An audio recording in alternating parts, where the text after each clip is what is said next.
고맙습니다. 고맙습니다. 감사합니다. 주님 안에서 사랑합니다. 네, 오늘은 제6과 말씀, 성도의 7가지 축복, 이 말씀을 같이 나누고자 합니다. 에베소서 1장 3절이고요. 에베소서는 신약 성경이 있어요. 신약 성경에 성경 약자표 보시면 고갈앱이라고 되어 있는데 거기서 앱자가 에베소서입니다. 찾아가 보시기 바랍니다. 나는 도저히 어딘지 모르겠어요 하시는 분은 손을 들어주시면 저희가 가서 찾아드릴게요. 네, 부담 갖지 마시고 손을 들어주십시오. 고갈앱, 앱자로 가시면 에베소서가 있습니다. 에베소서 1장 3절 말씀, 에베소서 1장 3절 말씀 한 절만 함께 보도록 하겠습니다. 함께 봅니다. 시작. 찬송하리로다. 하나님 곧 우리 주 예수 그리스도의 아버지께서 그리스도 안에서 하늘에 속한 모든 신령한 복을 우리에게 주시되. 아멘. 우리 성도님들 복 하면 좋아하시죠? 새해가 시작되면은 새해 뭐 많이 받으라고 인사합니까? 복 많이 받으십시오. 여기서 말하는 복은 뭐죠? 돈도 좀 많이 버시고 건강하시고 자녀들 좀 잘 되시고, 그렇죠?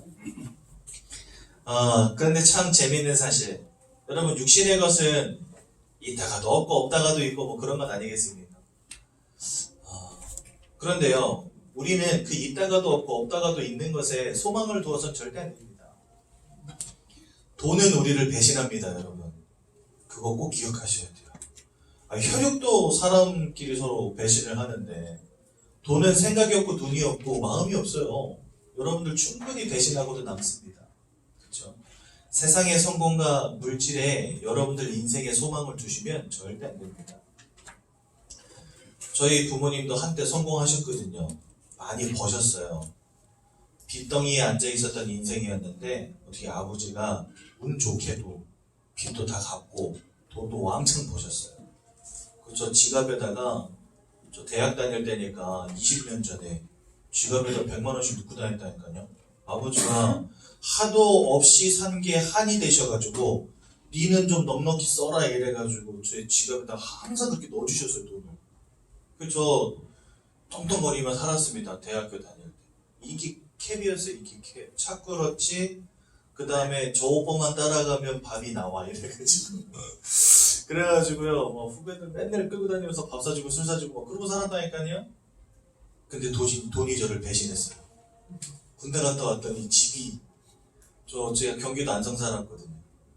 안성에서 제일 큰 아파트 살다가 군대 갔다 왔는데 이사를 갔다는 거예요. 그래서 갔더니 구석으로 막 들어가요. 사람 사는 데 맞나 싶은 데로 막 들어가는 거예요.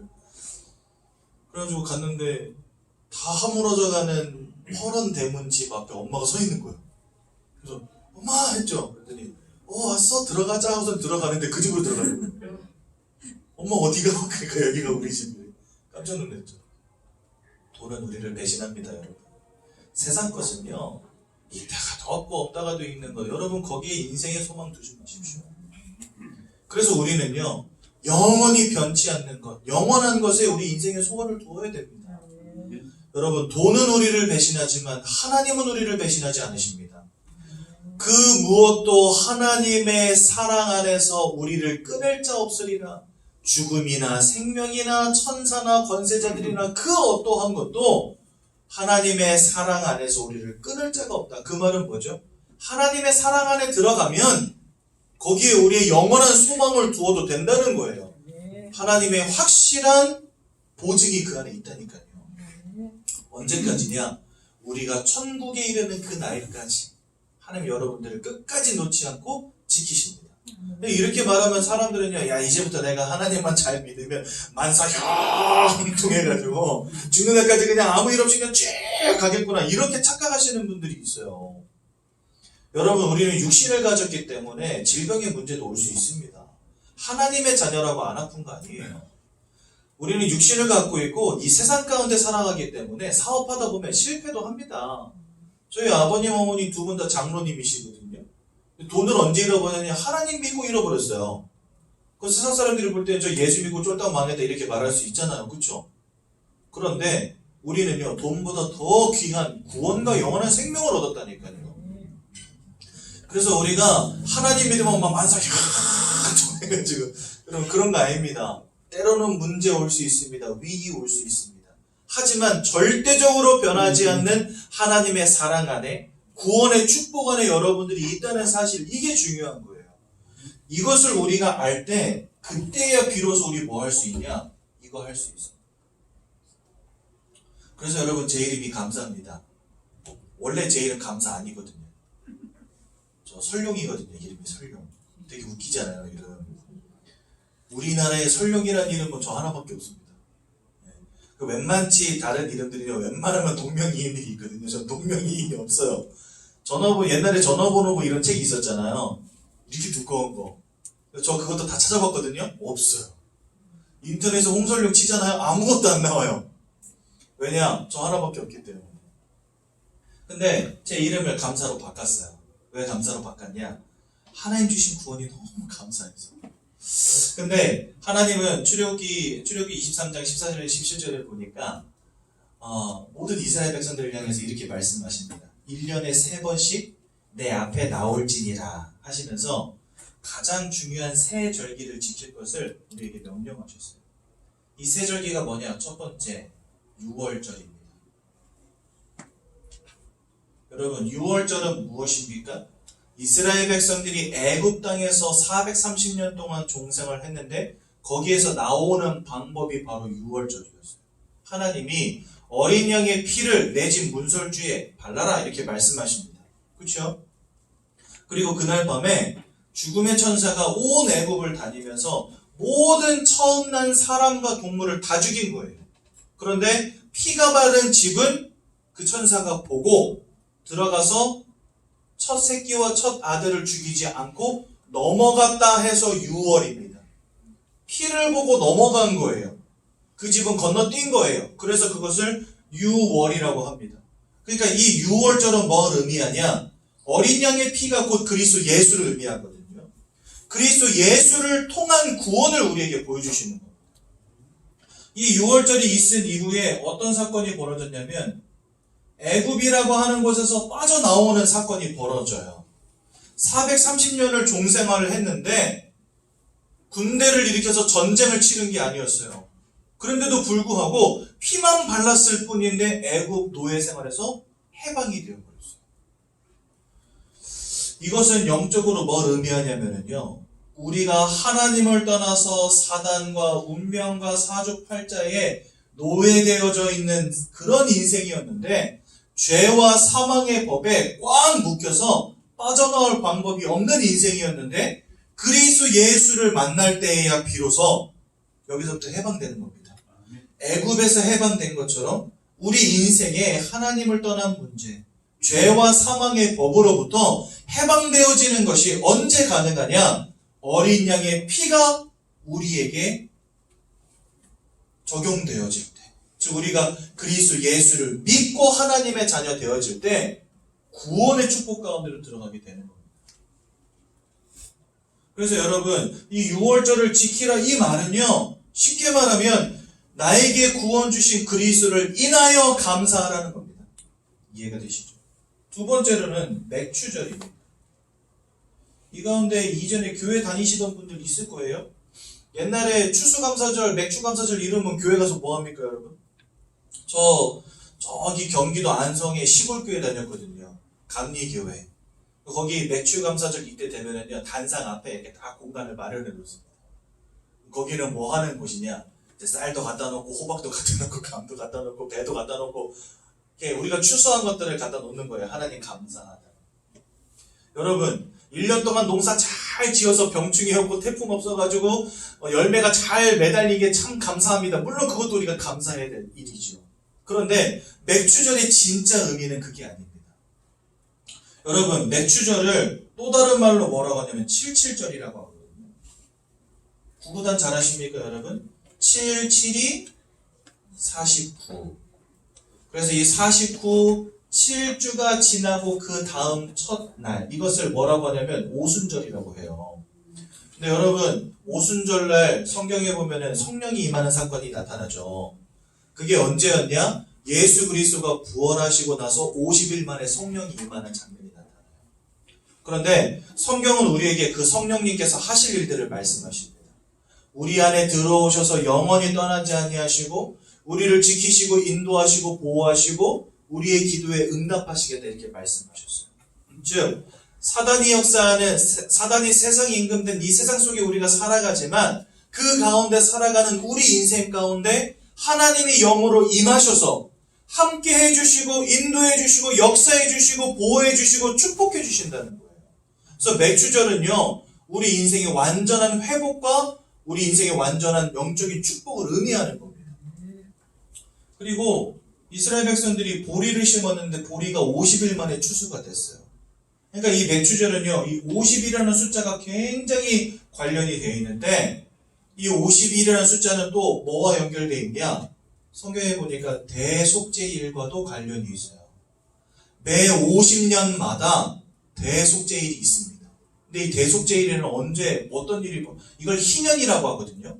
이 희년에는 기쁠 희자, 기쁠 희자를 써요. 그러니까 기쁜 년이에요. 50년마다. 근데 이 50년마다 어떤 일이 벌어지냐?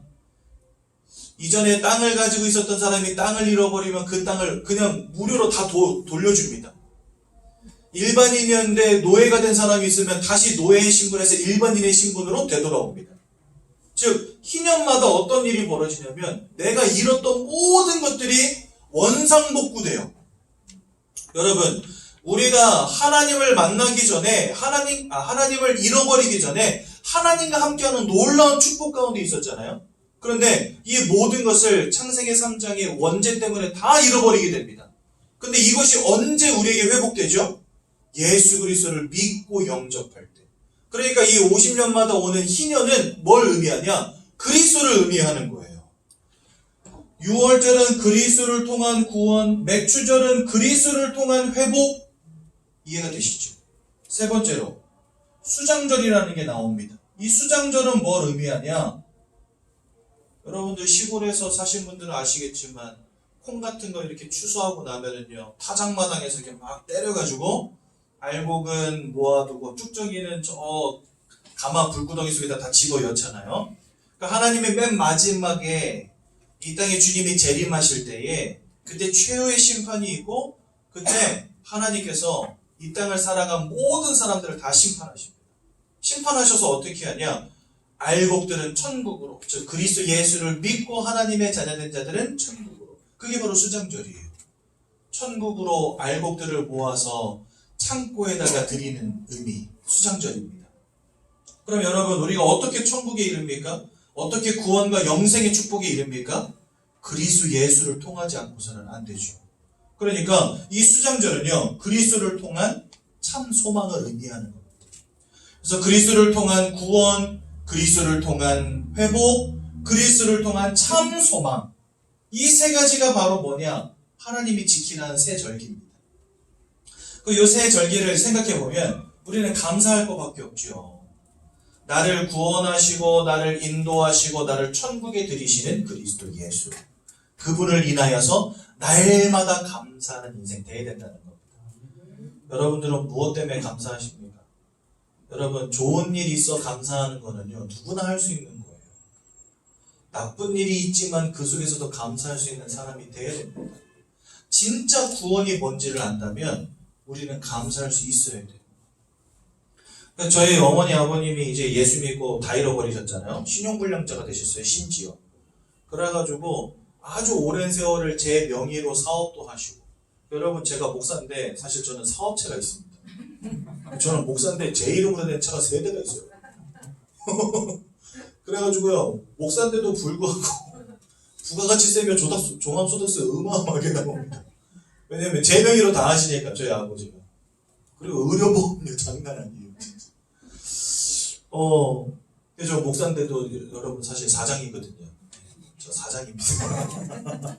제 명의로 사업 돌리고 계십니다. 제가 처음에 그런 일들이 있고 나서 사실 저는 그때 교회 다니지 꽤 오래됐지만 오랫동안 방황하는 시기였어요. 그래서 하나님한테 엄청 많이 따졌거든요. 하나님 도대체 뭐냐고. 그런데요, 하나님이 우리 가정에 돈을 회복시키실 줄 알았는데 그거 안 주시더라고요. 억울할 수 있잖아요. 근데 참 신기한 거. 가정에 그토록 있었던 우상 숭배가 끊어지고, 참 신기하죠. 주님이 우리 가정의 주인 되어 주셨는데 제사와 고사, 굿과 부적과 이러한 것들이 다 사라져 버렸어요. 그리고 오랫동안 우상 숭배하셨던 저희 할머니가 권사님이 되시고, 저희 아버지 어머니가 두 분 다 장로님이 되시고, 게임 중독에 빠져있던 저는요 목사가 됐습니다. 여러분, 이거 돈으로 살 수 있는 축복입니까? 저는 그렇게 생각하지 않습니다. 돈을 잃어버렸다 여길 수 있겠지만 아니에요. 복음 때문에 우리 모든 것을 얻게 됐습니다. 이제 나중에는요 다 같이 죽어서 어디 갑니까? 네, 천국에서 눈물도 슬픔도 아픔도 없는 그 천국에서 영원히 함께 살아가는 겁니다. 얼마나 멋지고 놀라운 세상일까. 궁금해 미치겠어요. 빨리 가고 싶어요. 근데 이 땅에서 할 일이 많으니까 좀만 더 살다가 갈 건데, 그래서 여러분, 저는 진짜 복음 안에 들어왔다는 게 늘 감사해요. 이 복음을 안다는 게 너무 감사해요. 여러분들에게 이런 감사가 회복돼야 돼요. 사업 잘 되니까 감사하고, 그거는요 불신자도 합니다. 천지십몇 개 감사한다니까요, 이 인간들은. 그죠? 뭐 좀 건강하게 잘 살면 또 그것 때문에 감사하고, 누구나 다 합니다, 그런 감사를. 그렇죠? 아닙니다. 우리는 근본적인 감사를 회복해야 돼요. 어떤 감사? 하나님의 구원과 인도하심과 천국의 소망 안에서 감사하는 겁니다. 여러분들 이러한 감사가 회복되시기 바랍니다. 우리 초신자분들에게는 어찌 보면 어려운 부분일 수 있어요. 그런데 오늘 저와 함께 구원의 길, 이 하나님이 우리에게 주신 복음의 내용들을 함께 나누시면서 내가 받은 축복이 얼마나 놀라운 축복인지를 한번 체험해 보시기 바랍니다. 여러분, 성경은 우리에게 말씀하십니다. 뭐라 말씀하시냐? 하나님께서 이 땅 모든 만물과 사람을 창조하셨다고 말씀하십니다. 창세기 1장 27절에 보니까 하나님의 형상을 따라 우리를 창조하셨다고 분명히 말씀하세요. 이 말은 우리는 다른 동물들과 다르게 이 땅의 다른 피조물들과 다른 영적 존재라는 말입니다. 그래서요, 우리는 영적인 행위를 하는 유일한 존재입니다. 어디 가서 기도하고, 예배드리고, 찬양하고, 또 불공을 드리고, 고행을 쌓고, 돌을 닦고, 덕을 쌓고 하는 이러한 행위들을 하는 유일한 존재란 말이에요. 이 땅에 그 어떤 동물이 이런 거 합니까? 아무도 안 하잖아요. 사람 빼고는 안 한단 말이죠. 그러니까 사람은 분명히 동물들과 구별된 존재라는 겁니다. 또 창조주 하나님을 닮았기 때문에 창조의 행위를 하는 유일한 존재가 바로 사람입니다. 뭔가를 만들어내요, 맨날. 없던 것도 막 만들어내요. 그렇죠? 그러니 사람은 분명히 특별한 존재가 맞습니다. 이게 여러분 유인원 원숭이가 사람 된 거 아니에요, 절대. 그런 게 아니라 하나님이 원래부터 이렇게 특별한 존재를 만드신 겁니다. 그럼 이렇게 만드신 이유가 뭐냐 이거죠. 그 이유는 하나님께서만 주실 수 있는 최고의 영적인 축복을 누리라고 하나님 그렇게 만들어 두신 거예요. 그냥 심심해서 여러분들 그렇게 만드신 게 아니라는 겁니다.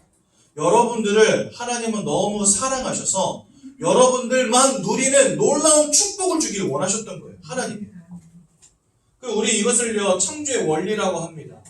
여러분, 물고기는 물속에서 살면서 그냥 걔네들은 거기서 생육하고 번성하고 잘 살아요. 그렇죠? 물속에만 있으면 얘네들은 별 문제가 없습니다. 아니 진짜 먹이도 안 주는데 그냥 강가에 있는 붕어들 보십시오. 이렇게 커지잖아요. 그렇죠? 잉어들 보시면 이렇게 커지잖아요. 누가 가서 사료를 줍니까? 먹이를 줍니까? 아무것도 안 하는데 그냥 물속에 살면 그렇게 된다니까요. 하나님 그렇게 만들어 놓으셨어요.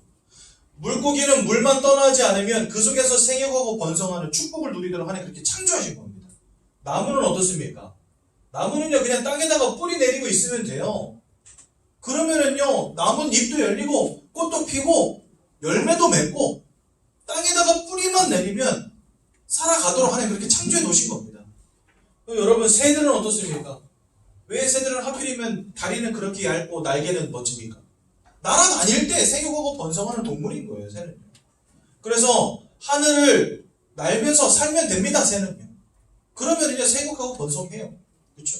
그러니까 하나님이 이 땅을 창조하실 때 이런 원리를 가지고 창조하신 겁니다. 이 원리는 뭐냐? 물을 떠나서는 물고기가 살 수 없고, 땅에서 뿌리 뽑힌 나무 살 수 없고, 하늘을 잃어버린 새는 살 수 없도록. 그러니까 이 속에만 있으면 행복하도록, 이 속에만 있으면 생육하고 번성하도록 만들어 두신 겁니다. 사람은 어떻습니까?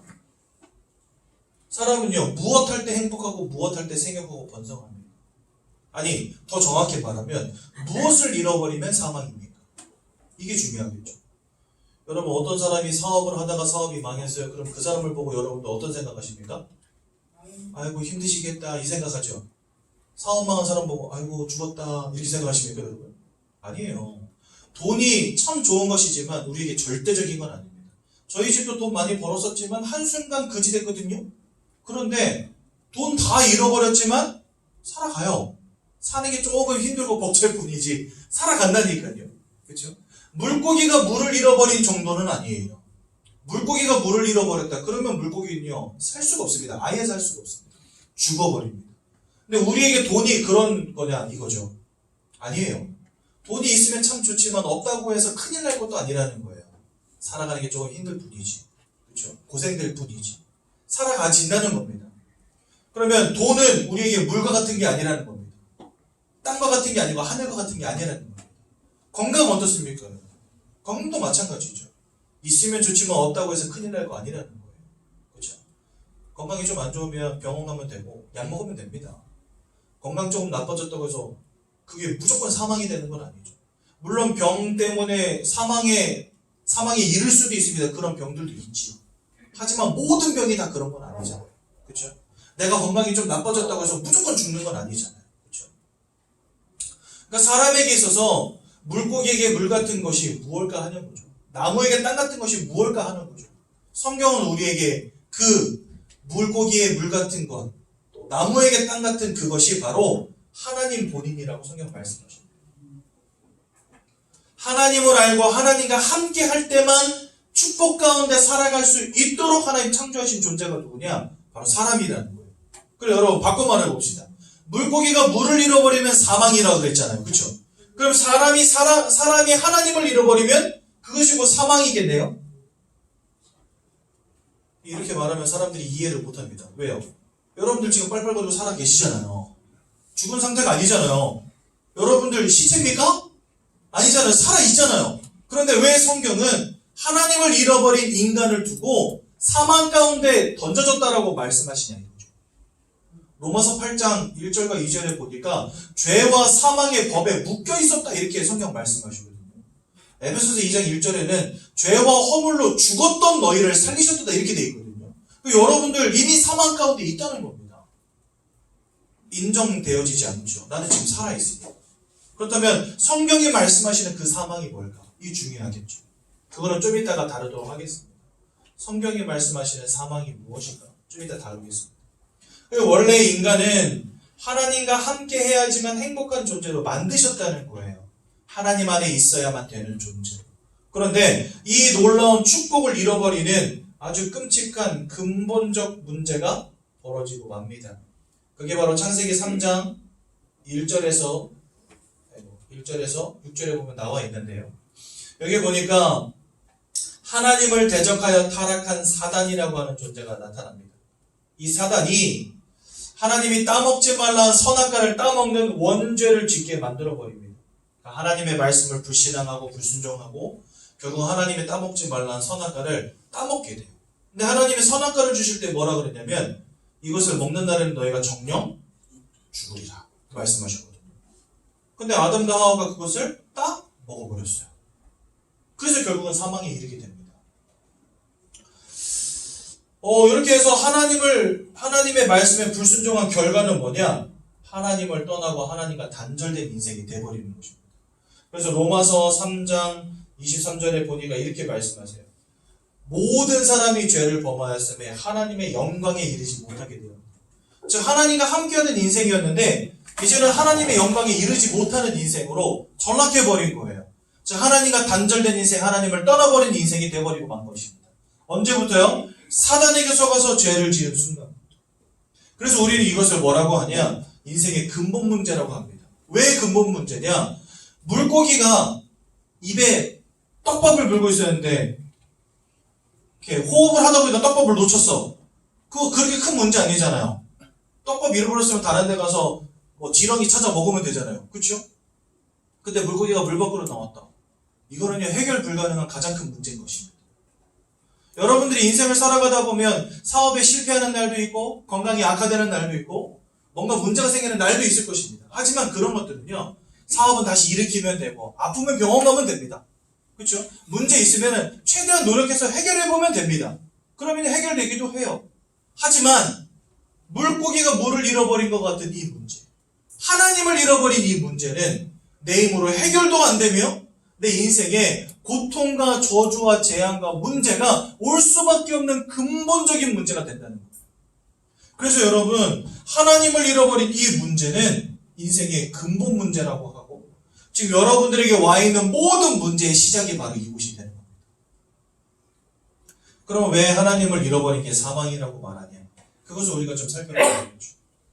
우리가 하나님을 잃어버린 순간부터 너무나 안타깝지만 요한복음 8장 44절에 우리가 마귀에게 속한 자가 되었다라고 성경 말씀하십니다. 마귀는요, 거짓말장이요 살인자라고 요한복음 8장 44절 말씀하십니다. 또 요한복음 10장 10절에는 뭐라고 말씀하시냐? 강도와 도적이라고 표현되어 있습니다. 그런데 이 강도와 도적이 하는 짓이 뭐냐? 모든 것을 빼앗고 죽이고 멸망시키는 것 외에는 없다, 이렇게 되어 있어요.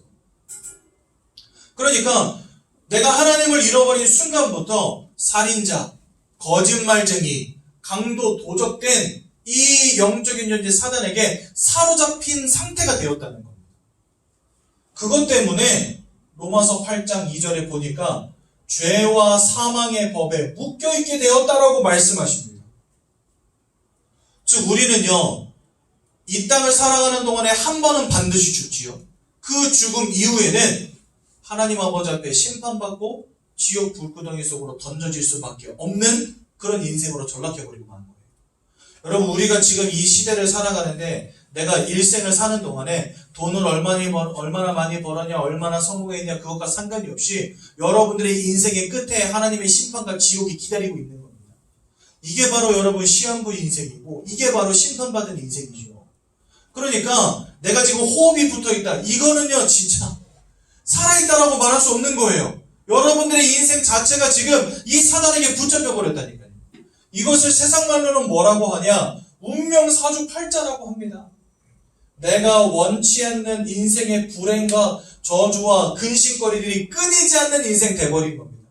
나는 원치 않는데 불행이 계속해서 찾아오고 내가 원하는 행복은 자꾸만 내 손에서 떠나가 버리고 행복하기 위해서 결혼했는데 그 남편이 그 아내가 나에게 원수가 돼버리고, 그렇죠?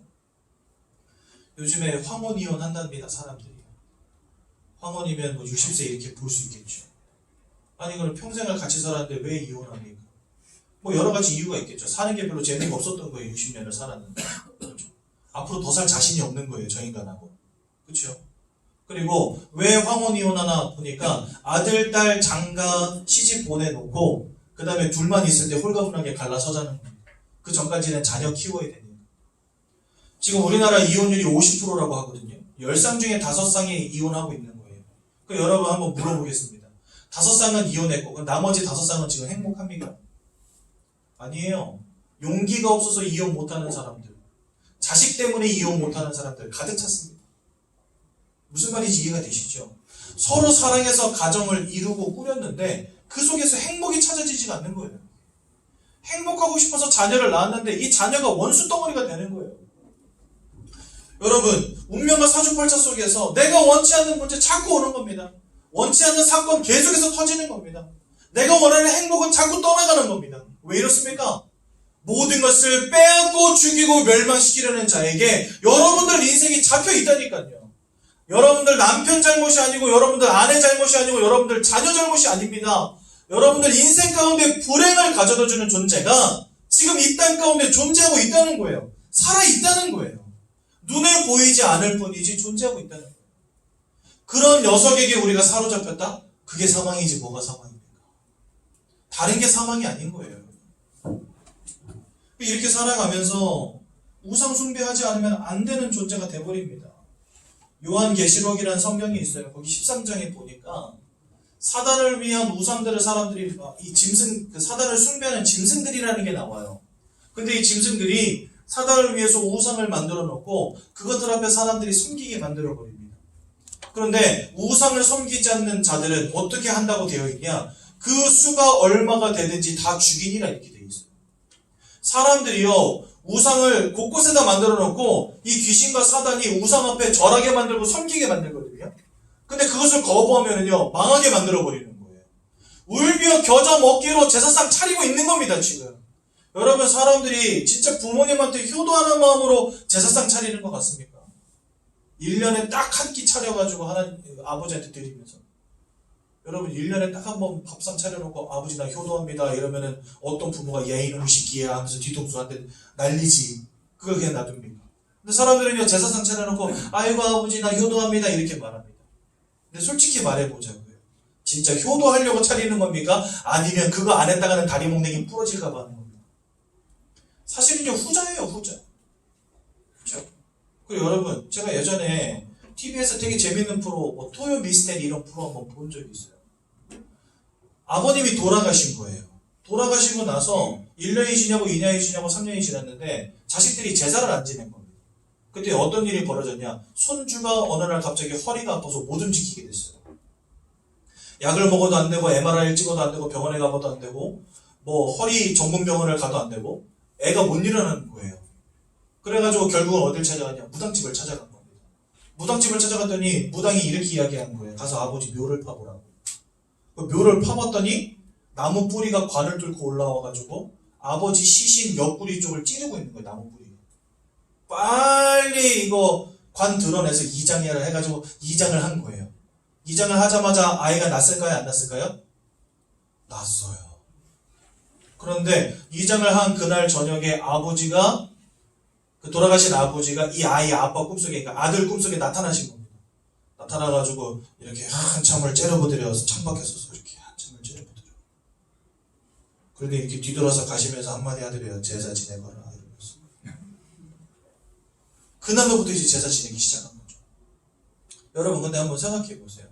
어떤 부모가 자기 자식이 나에게 조금 못했다고 해서 손주를 움직이지 못하게 만듭니까? 이거는요, 인륜적으로도 정말 말이 안 되는 이야기인 거예요. 그렇죠? 그런데 귀신은요, 그것을 효도라고 생각하게 만들어버리고 우상숭배하게 만들어버린다. 성경 고린도전서 10장 20절에 이렇게 말합니다. 대저 이방인들이 하는 제사는 귀신과 교제하는 것입니다. 우리가 부모 섬긴다고 하고 부모에게 효도한다고 하고 열심히 차려놓고 빌고 깎아놓고 빌고 하는 이 모든 것들이 사실은 귀신과 교제하는 것입니다. 근데 이 귀신은 누구냐? 바로 사단 마귀를 따르는 영적 존재들이라고 성경 말씀하시고, 그 말은 뭐예요?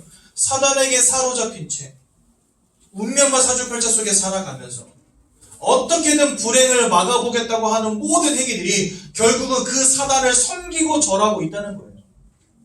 근데 이 녀석은 뭐 하는 자라고요? 우리를 절대로 축복하는 존재가 아니라는 겁니다. 모든 것을 빼앗고 죽이고 멸망시키려는 자. 우리가 열심히 우상 숭배하면 우리를 축복할 것 같습니까? 아니에요. 우리 인생을요, 더 망가뜨리는 겁니다. 왜요? 귀신이 역사한다니까요. 여러분들 인생 가운데 이 살인마, 거짓말쟁이, 모든 것을 빼앗고 죽이는 존재가 날마다 들락날락한다 생각해 보세요. 어떻게 되겠습니까? 여러분들 집에 사기꾼, 강도, 도둑놈이 날마다 들락날락한다 생각해 보세요. 어떻게 되겠습니까? 나만 아겠어요? 여러분들의 영혼이 무너지고 여러분들의 마음과 생각이 무너지고 여러분들의 삶과 육신이 병들어 버리는 겁니다. 그럴 수밖에 없는 거예요. 그래서 여러분들, 우리가 하나님의 자녀라는 영적 신분을 잃어버린 채 우상 숭배하면은요, 섭을 지고 불구덩이 속으로 들어가는 거랑 똑같은 거예요. 우리 교회에서는, 기독교에서는 우상 숭배를 그래서 절대적으로 막습니다. 제사 지내지 않게 합니다. 그것은요, 효도하지 말라는 말이 아니에요. 어떤 무당 찾아가서 복음 전하려고 갔더니 저한테 바로 그냥 문 열고 들어가자마자 어디 ABM이 없는 것들이 왔냐고 저한테 그러는 거예요. 제사 안 지내니까 ABM이 없는 거라는 거예요, 저한테. 니네 ABM이 없는 것들이라는 거예요. 제가 어이가 없어가지고 1년에 한 번 제사상 차려놓고 효도한다는 말 하지 말라. 진짜 효도할 것 같으면 360을 3기씩 제사상 올리라고. 그럼 내가 인정하겠다 그랬어요. 그때 이 무당이 아무 소리도 못하더라고요. 어디서 거짓말을 하니까 어디서 거짓말. 귀신이 역사하고 있는 자인데 그게 효도라고 속이면서. 여러분 진짜 사단은요 정말 거짓말장애가 많습니다. 자기 부모님처럼 나타난다니까요. 여러분 사람이 죽어 귀신 되는 거 절대 아닙니다. 사람이 한 번 죽는 것은 정하신 것이요 그 이후에는 심판이 있다 이렇게 돼 있어요. 심판 이후에는 천국이든 지옥이든 들어가는 겁니다. 거기 뭐 들락날락 하는 곳이 아니라니까요. 그리고 여러분 이 땅을 살아가다가 죽었던 모든 사람들 가운데 귀신 된 사람 한 명도 없다는 거예요. 다 지금 어디 있냐? 천국이든 지옥이든 들어가 있습니다. 그러면 귀신은 누굽니까 도대체? 사단을 따르는 영적 존재들이라고 성경 말씀하신다니까요. 그러니까 한 통속이 돼서 짜고 치는 고스톱 하는데 거기에 사람들이 다 속아 넘어가는 거예요. 아이고 우리 아버지가 오셨다면서. 여러분 굿하면 막 무당들 목소리 변하는 거 아시죠? 한을 풀어야 된다면서 젊은 나이에 객사한 둘째 아들 이 한을 풀어줘야 된다면서 막 하면 그냥 갑자기 둘째 아들 목소리를 막 냅니다. 이 무당이. 그 사람들이 그냥 깜빡 속아 넘어가는 거예요. 아이고 아들아 하면서 막 그 앞에서 막 대성통곡하고. 귀신은요 거짓말장입니다. 요 고린도후서 11장 14절에 보니까 광명한 천사처럼 자기를 가장한다 이렇게 돼 있습니다. 자기를 가장하고 속이는 자에게 다 속고 있는 거예요. 그게 죽은 둘째 아들이 아니라니까요. 누굽니까? 사단을 따르는 귀신의 무리들이 속이는 거예요. 영적 존재고 능력이 있기 때문에 그 사람의 말도 그 사람의 행동 똑같이 따라합니다. 여러분 진짜 재미있는 거 무당이 막 구슬하다 보면은요 신이 하나만 오는 게 아니에요. 한 4-5개가 와버립니다. 하나 들어왔다 나가고 또 하나 들어왔다 나가고 이렇게 됩니다. 그럼 들어오는 귀신에 따라서 말과 목소리가 완전 달라져 버려요. 좀 전에는 이놈 하다가도 갑자기 애처럼 에헤헤 하면서 웁니다. 이게 왜 가능한지 아십니까? 귀신에게 사로잡혀버리면 그게 가능해요. 여러분 잘 아셔야 돼요. 우리가 하나님을 잃어버린 순간부터 이러한 사단과 마귀 귀신의 역사 속에 지금 꽉 붙잡혀 있다니까요. 아무리 열심을 해도 최선을 다해도 안 되어지는 문제, 행복할 수 없는 상태 속에 지금 여러분들 내던져진 겁니다. 운명과 사주팔자 속에 살다가 지옥 북구덩이 속에 던져질 수밖에 없는 인생 된 겁니다. 이게 사망이지 여러분. 뭐가 사망입니까? 그래서 하나님을 잃어버린 것이 사망인 겁니다. 왜 하나님이 저것을 따먹는 날에는 정령 죽으리라 하셨냐? 따먹게 되면 이렇게 될 게 뻔하니까. 이해가 되시죠? 그러니 여러분 내 영혼이 사로잡힌 채 귀신과 사단 마귀를 섬기고 있으니 그 마음과 생각이 온전할 수 있겠습니까? 이 땅에 정신병원에 갇히고 싶은 사람 누가 있어요? 아무도 없어요. 하지만 마음과 생각이 무너지기 시작하는데 브레이크가 없어요. 막을 방법이 없는 거예요. 약을 먹어도 안 되고 옆에서 아무리 사랑한다 말해줘도 소용이 없는 겁니다. 왜 그런지 아십니까? 그 영혼이 병들고 무너지니까 마음과 생각도 무너지는 겁니다. 여러분들 그거 아시죠? 내가 마음이 평안하다 그러면 육신도 힘이 납니다. 근데 내 마음이 우울하다 그러면요 그냥 만사가 귀찮아 온몸이 막 아파. 참 희한하죠? 왜 그런지 아십니까? 사람이 마음과 육신을 분리해서 생각할 수 없는 존재예요. 여러분 어디 마음이 따로 어디 무슨 뭐 장기처럼 붙어 있습니까? 아니에요. 마음이 곧 여러분들이고 여러분들의 몸도 여러분입니다. 그치요? 그러니까요 마음과 육신이 굉장히 유기적으로 혼합된 존재가 바로 사람이에요. 여러분들 마음 어디 있습니까? 머리에 있습니까? 심장에 있습니까? 그냥 내 자체가 마음이고 내 자체가 육신이에요. 분리해서 생각할 수 없다는 말입니다. 영혼도 마찬가지입니다. 여러분들 몸에 담겨 있지만 영혼과 마음과 생각과 육신은요 굉장히 유기적으로 혼합되어 있어요. 그렇죠? 그래서 영혼이 무너지면요 마음과 생각이 영향받습니다. 내 마음의 상태에 따라 육신이 영향받듯이 우리의 영적 상태에 따라 여러분들의 마음과 생각과 육신이 영향을 받는다니까요. 왜 하나님을 잃어버린 사람들이 귀신 들리고 무당이 되는지 아십니까? 그 영혼이 사단에게 장악되어 있으니까 그 마음과 생각까지도 같이 무너져 버리는 거예요. 왜 많은 사람들이 하나님을 떠난 채 세상은 점점 발전하고 세상은 점점 살기 편해지고 있는데도 불구하고 사람들의 마음과 생각이 자꾸 무너지는지 아십니까? 그 영혼이 하나님과 함께하는 축복을 잃어버린 채 사단에게 사로잡혀버린 결과라는 거예요. 그래서 여러분 내가 아무리 마음을 옳게 먹고 생각을 바르게 가지려고 해도 안 되는 겁니다. 어떤 분이요 이러는 거예요. 자기 딸 때문에 미치겠대요. 왜냐? 자기 딸이 과대 망상에 빠져버린 거예요. 제가 우리 교회 청년 하나도 매주마다 만나가지고 같이 말씀 운동하는데 이 친구도 과대 망상에 사로잡혀 있어요. 교회 다니기 전부터 과대 망상에 사로잡혀 있었는데 지금 많이 치유됐어요. 지금. 과거에는 얼마나 심하냐면 밤에 저한테 전화가 한 번 온 적이 있어요. 전화가 와가지고 어떤 얘기를 하냐? 목사님 제발 살려달라는 거예요. 그래서 왜? 너 어딘데? 집이래. 집인데 왜? 부모님 안 계셔? 계신데. 안방에 있다는 거예요. 부모님은. 자기는 지금 자기 방에 있다는 거예요. 그럼 뭐가 문제인데? 가서 엄마 아빠를 불러. 그랬더니 못 나간대요. 방 밖으로. 왜? 옆집 아저씨가 자기 방에 와 있대요. 옆집 아저씨가 자기 방에 와 있는데 이 아저씨가 지금 옷을 다 벗고 자기를 겁탈하려고 한다는 거예요. 밤에 이렇게 전화가 왔어요. 과대망상. 아무도 없는데 혼자 그 생각 속에 빠지는 거예요. 근데 이 그 딸 가진 분, 부모님이 저한테 미치겠다는 거예요. 왜 그러냐 그러니까 딸이 아빠를 그렇게 핍박을 한대요. 왜 핍박을 하냐? 아빠 제발 저 옆동 아줌마랑 바람 피지 말라. 이런 과대망상에 빠져 있는 거예요. 그런 일이 없는데 예를 들어서 엘리베이터 이런 거 타다 보면은요 같은 동에 살지만 다른 층에 있는 다른 여자분하고 같이 탈 수 있잖아요. 그럼 이제 그걸 보고 이제 그날로부터 계속 아빠를 뭐라 하는 거예요. 그 여자 누구냐 이렇게 되는 거예요. 과대망상. 그러니까 여러분 이렇게 생각과 마음이 사로잡힐 수밖에 없다니까요. 내가 그렇게 하기 싫어도 그렇게 되는 겁니다. 왜요? 그 영혼이 사단에게 사로잡혀 있어요. 그러니까 내 힘으로 안 되는 거예요. 그 영혼이 무너져 버리니까 생각과 마음이 무너질 수밖에 없는 거예요. 그러니까 사람들이요 우울증에 빠지고 조울증에 빠지고 과대망상에 빠지고 정신분열에 빠지는 겁니다. 이렇게 될 수밖에 없는 겁니다. 그렇게 살아갈 수밖에 없는 겁니다. 하나님을 잃어버린 결과. 여러분 뭐가 사망입니까? 꼭 내 숨이 끊어져야 그게 사망입니까? 아니에요. 이 땅을 살아가는데 그거 자체가 고통이라니까요. 이 속에 살아가는데 이거 자체가 고통이죠. 술을 마시지 않으면 안 되고 약을 먹지 않으면 안 될 만큼 마음과 생각이 무너져버린 인생. 여러분 그게 고통이지 뭐가 고통입니까? 그게 사망이지 뭐가 사망입니까? 얼마나 이게 고통스러우면 사람들이 이런 것들을 앓다가 자살하잖아요. 얼마 전에도 저기 어딥니까? 오피스텔 옥상에서 여자 둘이 뛰어내려서 자살한 거예요. 자살했는데 바지가 헐렁헐렁했나 보죠. 그러니까 바지가 벗겨져가지고 떨어졌는데 나신이 돼가지고 죽어버린 거예요. 얼마나 저주스러운 안타까운 죽음입니까? 이렇게 사람들의 마음과 생각이요 무너져버린 거예요. 누구 잘못입니까? 도대체? 그 부모님은 열심히 아이들 키운 죄밖에 없고 이 아이들도 자라오면서 학교 다니면서 열심히 공부한 죄밖에 없어요. 그런데 마음과 생각이 무너져 가는데 이거를 잡아줄 게 없다는 거예요. 이 땅에는요. 왜요? 하나님을 잃어버린 영적 문제로부터 시작된 문제이기 때문에 영혼이 무너지면 마음과 생각이 병듭니다. 마음과 생각이 병들면 그 삶과 육신도 병드는 것입니다. 여러분. 그래서 여러분 이와 같은 문제는요 이렇게 순서를 따라 내려올 수밖에 없음을 기억하셔야 해요.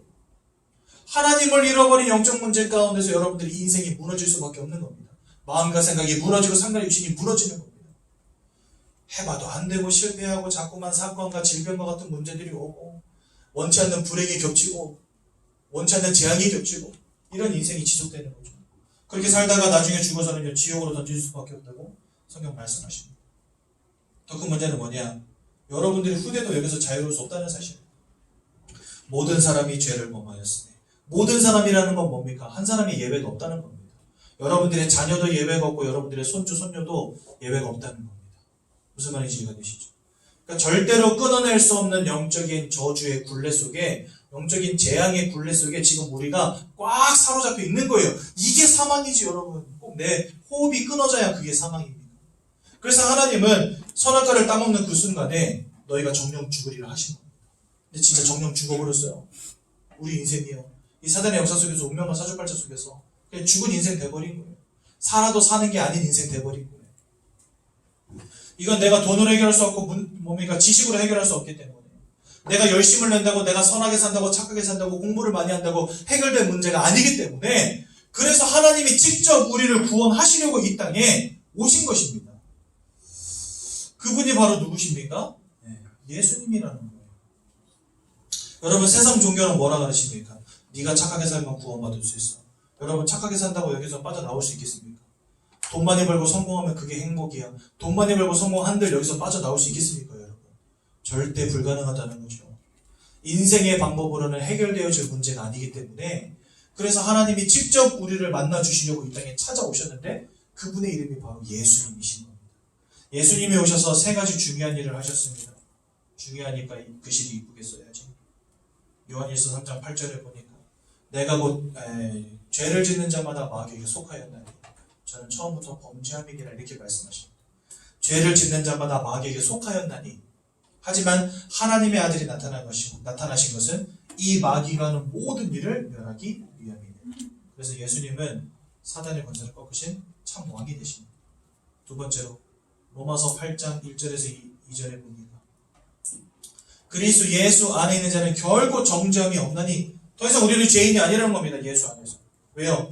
그분이 죄 없는 몸으로 이 땅에 오셔서 십자가에서 우리의 모든 죄를 지고 돌아가셨기 때문에 여러분들과 우리의 죄가 사함된 겁니다. 어디에서요? 예수님의 십자가 위에서.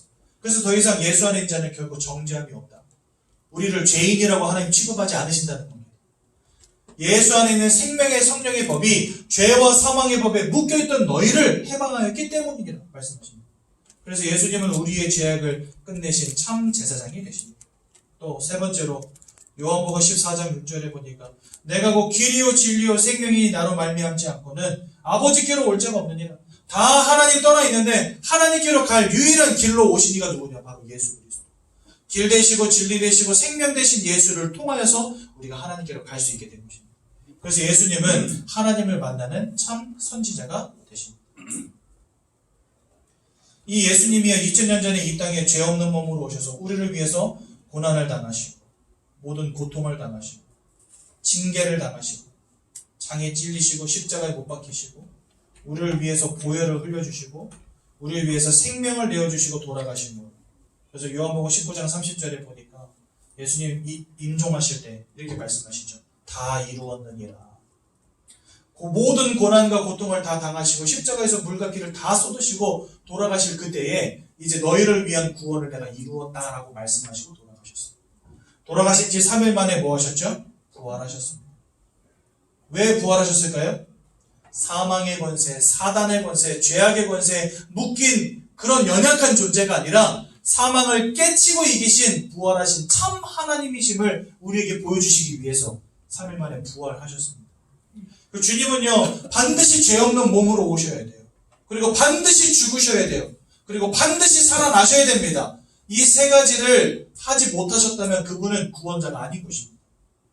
죄 없는 몸으로 오셔서 우리 죄를 위해서 죽으셔야 되고 또 죽으신 이후에는 사망을 이기신 증거로 반드시 살아나셔야 됩니다. 그래서 주님은 십자가에 죽으신 것이고 3일 만에 부활하신 것입니다. 그래서 우리는 이 예수님을 바로 누구라고 부릅니까? 그분이 바로 그리스도이신 것입니다. 그래서 예수 그리스도 하는 거예요. 그리스도라는 말의 의미가 뭐냐? 왕으로 제사장으로 선지자로 오셔서 인생의 근본의 문제를 십자가 위에서 영원히 완전히 단번에 끝내신 그 이름을 그리스도라고 합니다. 그래서 예수 그리스도, 완전한 구원자 예수 그리스도. 그 그리스도를 믿고 마음에 영접할 때 하나님의 자녀가 되는 것이고요. 하나님의 자녀가 된 여러분들에게만 주시는 7가지 축복이 오늘 육과의 내용입니다. 우리 간단하게 제가 읽으면서 설명드리고 오늘 말씀을 마치겠습니다. 첫 번째는 성령이 내주하신다. 여러분들이 예수를 만날 때 하나님이 함께 하십니다. 근데 여러분, 이 하나님이 함께 하신다는 말이 얼마나 중요한 말이냐면 원래 인간은 누구와 함께 하도록 창조되었다고요? 하나님과. 근데 근본 문제 때문에 하나님과 함께하는 축복을 잃어버렸죠. 그러니까 하나님이 우리 안에 성령으로 임하신다는 건 뭘 의미해요? 우리에게 주셨던 원래의 축복을 회복함을 의미하는 겁니다. 그러니까 하나님이 나와 함께 하시는 것은 내가 잃어버렸던 근본적인 축복, 원래의 축복을 회복하는 방법인 거예요. 내가 하나님과 함께 할 수 없으니 하나님이 우리와 함께 주시는 겁니다. 얼마나 감사합니까? 그래서 성령의 내주는 원래 주신 축복, 그러니까 하나님이 우리와 함께 하시는 축복을 회복하는 것입니다. 또 그렇게 나와 함께 하시는 하나님은 요한복음 14장에 보면은 26절에서 27절에는 모든 것을 가르치시고 생각나게 하시며 평안을 주신다 이렇게 되어 있는데요. 앞쪽에 보면은 뭐라고 나와 있냐? 내 안에 함께 하시고 우리를 영원히 떠나지 않으실 거다 이렇게 말씀하십니다. 그러니까 우리를 떠나지 않으시고 우리와 함께 하시는 그 축복을 주시는 겁니다. 또한 성령이 역사하셔서 우리의 기도에 응답하신다. 하나님의 자녀가 예수 이름으로 기도할 때 응답받게 됩니다. 여러분들 하나님의 자녀의 기도 응답의 특권을 누리시기 바랍니다. 이 하나님이 주신 축복이에요. 또한 네 번째로 하나님 권세를 주시는데 어떤 권세냐? 하나님이 함께 하시니까 흑암의 권세가 여러분들을 더 이상 어찌할 수 없지요. 그래서 여러분 사단과 귀신의 세력들이 물러가며 운명과 사주팔자의 저주가 끝나게 되는 겁니다. 언제요? 하나님이 나와 함께 하실 때. 또한 다섯 번째로 천사들이 우리를 도우십니다. 천사들이 우리를 돕습니다. 하나님이 천사들을 부리사 우리를 지키시고 보호하십니다. 우리는 천사를 부릴 능력이 없어요. 천사야 일로 와 한다고 천사가 오는 거 아닙니다. 천사는 누가 부리는 영이냐? 하나님이 부리시는 영들입니다.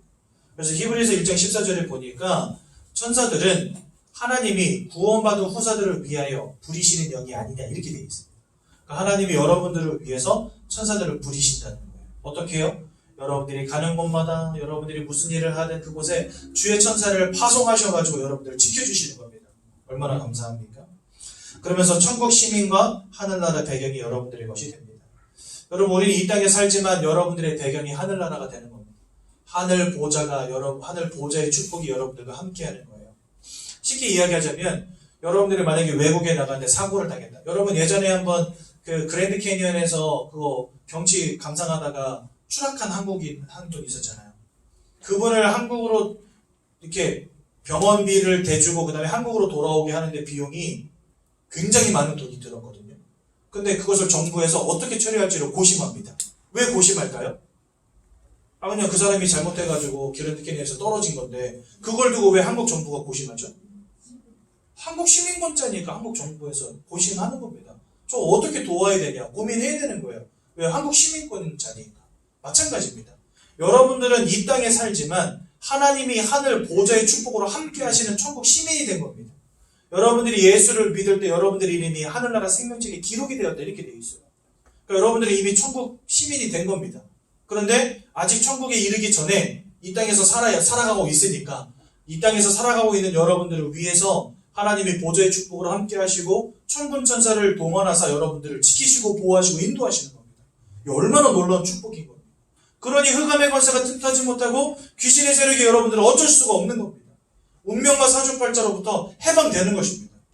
여기에 있는 이 모든 저주로부터 여러분들 해방되는 것입니다. 사단의 역사와 상관이 없는 인생이 되는 거죠. 그러면서 여러분들을 통해서 하나님은 세계복음화, 다른 사람이 또 구원받고 복음을 듣는 이 놀라운 역사. 하나님은 천하보다 귀한 영혼들이 주께로 돌아오는 걸 가장 기뻐하신다 그랬는데 그 가장 기뻐하시는 일을 여러분들을 통해서 하는 거예요. 얼마나 감사합니까? 여러분들이 회사에 있는데 맨날 여러분들한테 청소시키고 커피 타오고 이런 떨거지 일만 시킨다 생각해 보세요. 근데 내 동기는 맨날 데려다가 회의하고 막 그래가지고 막 해외로 수출 나가는 거 이런 걸 막 쓴다 생각해 보세요. 얼마나 기분 나쁩니까? 그렇죠? 하나님이 가장 기뻐하시는 그 일에 여러분들의 인생을 쓰신다니까요. 이거 얼마나 감사하고 막 감격할 일입니까? 그렇죠? 근데 그게 뭐냐? 바로 생명을 살리고 세계를 복음화하는 것. 거기에 여러분들의 인생을 사용하신다는 거예요. 이게 바로 우리의 축복입니다. 그러니까 예수를 그리스도로 믿고 영접하는 자들은 하나님을 떠나서 이 운명과 사주팔자, 불신자 6가지 상태 속에 살아갈 수밖에 없는 우리가 완전히 여기서부터 해방되어서 이제는 하나님 주신 영적인 축복을 누리는 인생으로 바뀌어진다는 거예요. 이런데도 예수를 마음속에 영접 안 하시겠습니까? 이런데도 하나님 전이 안 되실 겁니까? 손해보는 장사죠. 그게. 돈이 들어가는 것도 아니고 시간이 들어가는 것도 아니고 성경에 보니까 마음으로 믿고 입으로 시인하기만 하면 하나님의 자녀가 된다고 분명히 말씀하셨는데 우리 이 시간 예수를 마음속에 영접하시고 하나님의 자녀되는 놀라운 축복 누리시기 바랍니다. 제가 도와드리겠습니다. 두 손을 모으고 두 눈을 감으시고 제가 먼저 기도할 때 저희 기도를 따라서 함께 기도하심으로 하나님의 자녀되는 축복 누리시기 바랍니다. 기도하시겠습니다. 사랑의 하나님, 저는 죄인입니다. 지금까지 하나님을 떠나서 운명과 사주팔자 속에 살면서 내가 왜 고통당하는지, 내가 왜 원치 않는 문제 당하는지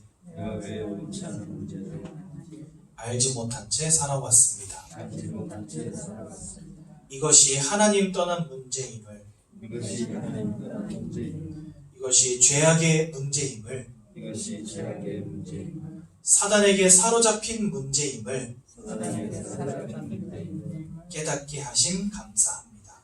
깨닫게 하심 감사합니다. 이런 저를 구원하시기 위하여 이런 저를 구원하시기 위하여 이 땅에 예수님께서 이 땅에 예수님께서 그리스도로 오셔서 그리스도로 오셔서 십자가 위에서 죽으시고 십자가 위에서 죽으시고 부활하심으로 부활하심으로 저를 구원하신 사실을 믿고 저를 구원하신 사실을 믿고 제 마음속에 영접합니다. 제 마음속에 영접합니다. 제 마음속에 들어오셔서 제 마음속에 들어오셔서 저와 함께 해주시고 저와 함께 해주시고 하나님 자녀의 참된 축복을 하나님의 자녀의 참된 축복을 누리게 하옵소서. 누리게 하옵소서.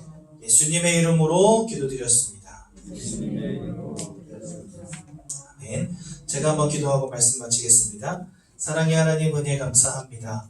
오늘도 복음을 통하여 예수가 그리스도라는 사실을 깨닫게 하시고 예수를 마음속에 영접하여 하나님의 자녀되는 놀라운 축복 주심 너무나 감사를 드립니다.